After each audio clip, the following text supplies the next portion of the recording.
Buenos días, te bendiga. Vamos a ir en el libro de Esdras, capítulo 3 ya. ¿Quién fue Esdras? Fue un profeta del tiempo antiguo. De hecho, cuando Cristo vino aquí a la tierra, Esdras era de los viejos. Cuando Cristo vive aquí en la tierra, Esdras era considerado un profeta de los antiguos. El pasaje se llama Restauración del altar del culto. Cuando llegó el mes séptimo y estando los hijos de Israel ya establecidos en las ciudades, se juntó el pueblo como un solo hombre en Jerusalén. Entonces levantaron Josué, hijo de José, y sus hermanos sacerdotes, y Zorobabel, hijo de Salatil, y sus hermanos, edificaron el altar de Dios de Israel para ofrecer sobre los holocaustos, como está escrito en la ley de Moisés, varón de Dios. Y colocaron el altar sobre su base, porque tenían miedo de los pueblos de las tierras, y ofrecieron sobre el holocaustos a Jehová, holocaustos por las mañanas y por la tarde. Entonces aquí ya el templo fue restaurado en este punto. Ya se metieron sacerdotes y levitas, y ahora tiene que funcionar el culto como, y los servicios como tienen que ser como está escrito en la ley de Moisés. Los servicios los puso Moisés todos. Este, y David fue el que como que terminó lo que son los servicios. Eh, Le dio orden pues a cómo se ministraba en el templo. Fue David. Y pero en sí la mayor parte viene de Moisés. Y colocaron, dice, celebraron asimismo la fiesta solemne de los tabernáculos, como está escrito, y los holocaustos cada día por orden, conforme al rito, cada cosa en su día. Además de esto, el holocausto continuo, las nuevas lunas y todas las fiestas solemnes de Jehová y todo sacrificio espontáneo, toda ofrenda voluntaria a Jehová. Entonces aquí ¿y cuál es el servicio? Probablemente los sacrificios que hacían, los holocaustos, la quema de animales. Se ofrecía incluso aceite, semillas y demás. Desde el primer día del mes séptimo comenzaron a ofrecer holocaustos a Jehová, pero los cimientos del templo de Jehová no se habían echado todavía. Aquí es donde entra lo que es el estudio bíblico. O sea, ya incluso en Crónicas, perdón, aquí, o sea, en el último, en segunda Crónica, por cierto, capítulo 36, dice que Israel va a reconstruir el templo. En el capítulo 1 de Esdras, regresan a Jerusalén, empiezan a volver las familias de los judíos. Pero yo me acuerdo que en Segunda Crónicas ya estaba el templo reconstruido. Lo que me da texto a entender es que el templo fue reconstruido varias veces. O sea, fue edificado tres veces. O sea, uno edificó Salomón, otro en el tiempo de Cristo, y una vez más en nuestra época, cuando venga el anticristo. Nada más tres. Pero lo que me da texto a entender es que el templo fue como renovado varias veces. No construido varias, sino renovado muchas veces. Y dieron dinero a los albañiles y carpinteros, mismo comida, bebida y aceite a los idóneos y tiros para que trajese madera de cedro desde el Líbano por mar a Jope, conforme a la voluntad de Ciro y de Persia acerca de esto. Bien, entonces aquí vemos como... Es que yo me acuerdo que en los últimos capítulos de Crónicas el templo fue reconstruido, incluso uno de los últimos reyes de Judá. Este... sí, yo me acuerdo que uno de los últimos reyes de Judá Josías restauró la Pascua.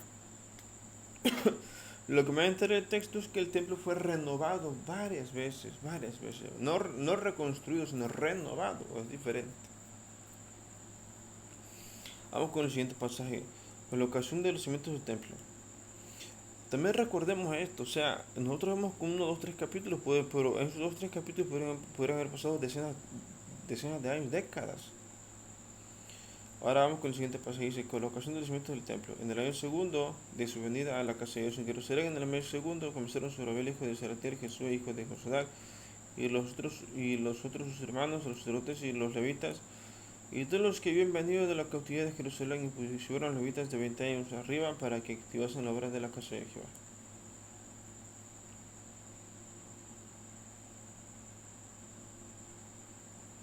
Bien, entonces aquí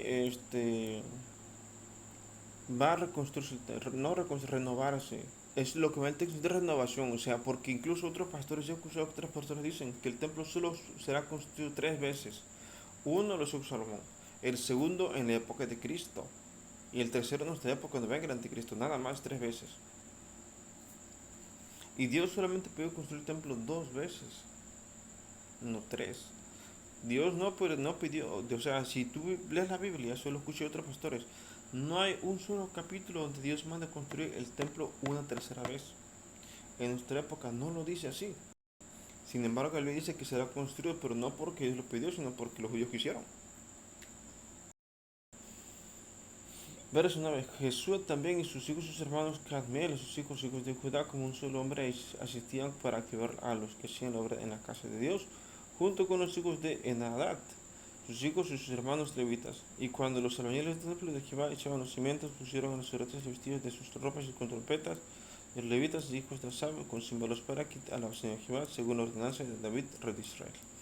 Entonces aquí vemos cómo David tenía visiones del cielo. Y él, de hecho, allá en el cielo hay un templo igualito que el que se hizo aquí en la tierra, idéntico, exactamente igual, ¿verdad? Entonces David tenía visión del cielo, cómo se ministraba en el cielo, especialmente en la música, porque David fue músico, fue sacerdote también, pero también fue músico. Tocaba el arpa, de hecho muchos salmos, de los salmos que vienen en la Biblia, los compuso él. Entonces buena parte de lo que es la música en el templo la instituyó David, es decir, David le dio orden pues. Verso 11, cantaban alabando y dando gracias a Jehová y diciendo porque él es bueno, porque para siempre su misericordia sobre Israel y todo el pueblo aclamaba con gran júbilo, alabando a Jehová porque echaban los cimientos de la casa de Jehová.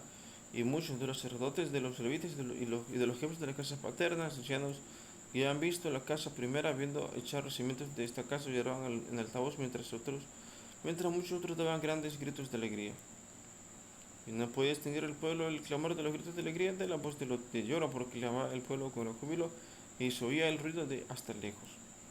Pues entonces aquí se activó la obra.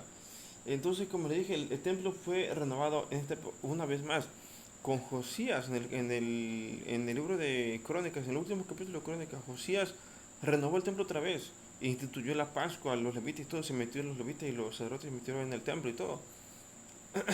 Pero entre Josías y Esdras hay muchos años. Eso me entiende que hay muchos años entre Josías y Esdras. Y ahí de nuevo se renovó el templo y se instituyó de nuevo. Porque la Pascua en sí la celebró Josías.